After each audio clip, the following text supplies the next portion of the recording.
혹시 정치 블로그 글처럼 텍스트 데이터에 메타데이터까지 붙어 있을 때 STM 구조적 토픽 모델이 어떻게 논문에 쓰이는지 궁금하지 않으세요? 오늘은 실제 논문 사례를 바탕으로 STM을 내 연구에 적용하는 방법을 단계별로 알려드릴게요. 먼저 왜 구조적 토픽 모델이 필요한지부터 짚고 넘어가야겠죠? 전통적인 토픽 모델, 예를 들어 LDA는 문서의 내용만 보고 주제를 뽑아요. 그런데 현실에서는 문서마다 날짜나 작성자의 성향처럼 중요한 부가 정보가 같이 들어가잖아요. 이걸 무시하면 놓치는 게 너무 많아요. 이 논문에서는 바로 그 점을 노렸어요. 구조적 토픽 모델 STM은 텍스트와 함께 메타데이터까지 활용해서 주제가 단순히 내용에만 국한되지 않고 메타데이터에 따라 어떻게 달라지는지도 함께 분석할 수 있게 해줘요. 특히 이제 정치적 이념이나 날짜 같은 정보가 중요할 때 강력하죠. 이번 논문에서 쓴 데이터는 CMU 2008 Political Blog Corpus예요. 2008년에 수집된 미국 정치 블로그들인데 각 글마다 어떤 날에 쓰였는지 그리고 그 블로그가 리버럴인지 보수적인지까지 메타데이터가 딸려 있어요. 데이터는 CSV 파일로 정리되어 있죠. 이제 데이터 전처리 단계로 넘어가 볼게요. 텍스트 분석에서는 항상 불용어 제거, 어간 추출 같은 작업이 필수죠. 여기서도 the, and 같은 의미 없는 단어는 빼고 running을 run으로 줄이는 식의 어간 추출이 모두 들어갑니다. 그래야 기계가 진짜 핵심 내용을 잡아낼 수 있어요. 실제 코드에서는 RE의 read.csv 함수로 데이터를 불러오고 텍스트 프로세서로 전처리를 진행해요. 내 데이터도 CSV로 텍스트와 메타데이터가 한 줄씩 정리되어 있으면 바로 이 과정을 따라할 수 있습니다.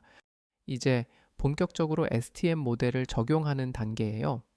STM은 주제 단어 분포뿐 아니라 문서의 메타데이터까지 고려해서 주제의 발생 빈도와 내용을 추정합니다. 즉, 같은 주제라도 보수적 블로그와 리버럴 블로그에서 어떤 단어로 표현되는지가 다르다는 걸 반영할 수 있죠. 모델 추정은 RI, STM 함수를 사용해요. 여기서는 주제 개수 K를 20개로 설정했고 EM 알고리즘을 돌려서 최적의 분포를 찾았어요. 그리고 max.em.its 옵션으로 반복 횟수도 지정해주면 모델이 충분히 수렴할 때까지 알아서 학습이 진행됩니다. 여기서 EM 알고리즘이 뭔지 궁금할 수 있죠? 쉽게 말해 처음엔 아무렇게나 주제를 분배해보고 매 반복마다 조금씩 더 그럴듯하게 주제와 단어 그리고 메타데이터의 관계를 맞춰가는 방식이에요. 매번 이게 더 잘 맞나를 평가하면서 점점 좋은 모델로 다듬어가는 거죠. STM의 강점은 모델 추정 단계에서 문서별 메타데이터를 바로 넣을 수 있다는 점이에요. 예를 들어 각 블로그 글의 이념, 날짜 같은 정보를 모델에 같이 넣으면 주제의 빈도 자체가 이 메타데이터에 따라 달라지는 걸 한 번에 잡아낼 수 있죠. 이제 모델 평가 단계로 넘어가 볼게요. STM 논문에서는 주제 일관성, semantic coherence과 독점성, exclusivity를 주요 지표로 씁니다. 일관성은 각 주제에 모인 단어들이 얼마나 서로 어울리는지, 독점성은 그 주제만의 독특한 단어가 많은지를 뜻해요. select 모델 함수를 써서 여러 STM 모델을 비교해보고 일관성, 독점성이 높은 모델을 선택합니다. 즉 주제별로 단어가 잘 뭉치고 서로 겹치지 않아야 좋은 모델이라는 거예요. 내 데이터에서도 여러 K값을 시도해보고 이 기준으로 최적 모델을 고르면 됩니다.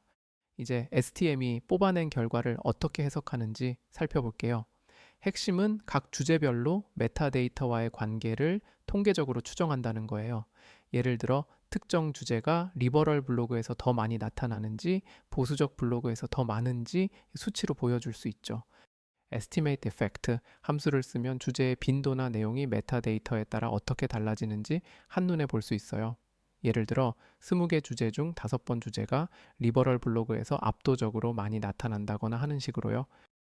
STM 모델의 실제 출력을 보면 각 주제별로 대표 단어 리스트와 함께 메타데이터별 빈도가 수치로 나옵니다. 이걸 바탕으로 내 논문에서는 A라는 주제가 특정 집단에서 얼마나 중요한지를 구체적으로 쓸 수 있는 거예요. 이 논문에서 실제로 뽑은 STM 주제들을 보면 정치적 이념별로 주제 빈도가 차이나는 게 확실하게 나타나요. 예를 들어 K7 20으로 했을 때 각 주제의 빈도가 리버럴과 보수적 블로그에서는 어떻게 다른지 수치로 비교할 수 있거든요. 이처럼 STM은 단순히 텍스트 주제만 뽑는 게 아니라 이념에 따라 어떤 주제가 두드러지는지라는 패턴까지도 잡아낼 수 있습니다. 이건 설문조사로는 절대 못하는 분석이에요. 실제로 데이터에서 창발하는 구조를 보는 거죠. STM이 뱉어내는 주제별 키워드도 논문에서 바로 인용할 수 있습니다. 예를 들어 5번 주제가 election, vote, campaign 같은 단어로 구성됐다면 이 주제가 뭘 의미하는지 해석해서 논문에 쓸 수 있죠.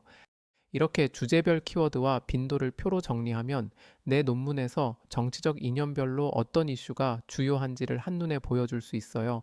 텍스트 마이닝 논문이라면 이런 표나 차트가 거의 필수죠. 자, 이제 STM을 내 논문에 어떻게 적용할 수 있는지 정리해 볼게요. 첫째, 내 데이터가 텍스트와 함께 날짜, 분류, 성향 같은 메타데이터가 붙어 있으면 STM에 바로 쓸 수 있습니다. CSV 구조만 맞추면 준비 끝이에요. 둘째, 모델링 단계에서는 주제 개수 K를 여러 값으로 시도해보고 Select Model Color로 일관성과 독점성이 가장 좋은 모델을 골라야 해요. 그리고 EM 반복 횟수도 충분히 줘서 모델이 수렴하는지 꼭 확인하세요. 셋째, STM의 진짜 강점은 결과 해석에 있습니다. Estimate Fact로 메타데이터별 주제 빈도, 그리고 주제별 대표 단어까지 수치로 뽑아내면 논문의 결과 파트에서 엄청 설득력 있게 쓸 수 있죠. 여기서 주의할 점도 있어요. STM 결과를 쓸 때는 주제 해석을 너무 주관적으로만 하지 말고 각 주제에 속한 대표 단어와 메타데이터별 빈도 수치를 근거로 들어야 논문 심사에서 설득력이 생깁니다. 또한 STM은 LDA와 달리 메타데이터가 없는 텍스트에는 굳이 쓸 이유가 별로 없어요. 내 데이터가 설문 결과처럼 구조화된 항목 없이 자유롭게 쓰인 글과 부가 정보가 함께 있을 때 진짜 힘을 발휘합니다. 만약 내 데이터에 메타데이터 컬럼이 여러 개 있다면 각각을 독립변인으로 모델에 넣어볼 수도 있어요. 예를 들어 날짜와 이념을 동시에 넣어서 주제의 시간적 변화와 집단별 차이를 한 번에 분석하는 거죠. STM을 논문에 쓸 때는 분석 단계별로 어떤 함수를 썼는지, 그리고 주제 개수, EM 반복 횟수 같은 세부 설정까지 투명하게 밝혀주는 게 좋아요. 논문 독자가 내 분석을 재현할 수 있도록 자세히 써야 합니다. STM 결과 해석에서 단순히 이 주제는 리버럴에서 많았다 이렇게만 쓰지 말고 구체적으로 리버럴 집단에서 5번 주제가 15회, 보수적 집단에선 9회 나타났다처럼 수치를 꼭 명시해 줘야 논문 설득력이 확 올라가요. 마지막으로 STM은 데이터가 방대할수록 그리고 메타데이터가 풍부할수록 진가를 발휘합니다. 단, 주제 개수를 너무 많이 주면 오히려 해석하기 어려워지니 적당한 K값을 찾는 게 중요해요. 지금까지 봤듯 STM은 단순 텍스트 주제 추출을 넘어서 메타데이터와 함께 주제의 구조까지 박살나게 보여줍니다. 내 연구가 설문이 아니라 실제 데이터에 기반할 때 이 창발적 분석이 얼마나 강력한지 꼭 한번 써보세요. 오늘 영상에서 다룬 STM 분석법, 내 논문에 어떻게 적용할 수 있을지 다시 한번 정리해 볼게요. 데이터 준비, 전처리, 모델 추정, 평가, 결과, 해석까지 논문에 쓸 수 있는 방법을 실제 코드와 함께 따라가 봤죠. 특히 내 텍스트 데이터에 메타데이터가 붙어 있다면 STM처럼 구조적 분석법을 꼭 고민해 보세요. 단순 LDA 분석에선 놓칠 수 있는 패턴을 발견할 수 있으니까요. 이런 분석법은 논문 심사나 연구 보고서에서 왜 이 분석을 썼는지, 무엇이 새롭게 밝혀졌는지를 강하게 어필할 수 있는 무기가 됩니다. 혹시 내 데이터가 이런 조건에 맞는지 고민된다면 오늘 영상에서 다룬 STM의 입력 데이터 구조와 적용법을 다시 한번 꼼꼼히 체크해 보세요. 내 연구 데이터가 CSV로 정리되어 있고 메타데이터가 컬럼으로 있다면 바로 시도해 볼 만합니다. 텍스트 마이닝으로 논문 쓰려는 분이라면 이런 구조적 분석법이 앞으로 점점 더 필요해질 거예요. STM, LDA, 감성 분석 등 실전 분석법을 계속 다룰 예정이니 내 논문에 써먹고 싶은 분들은 구독해 두시면 큰 도움 될 겁니다.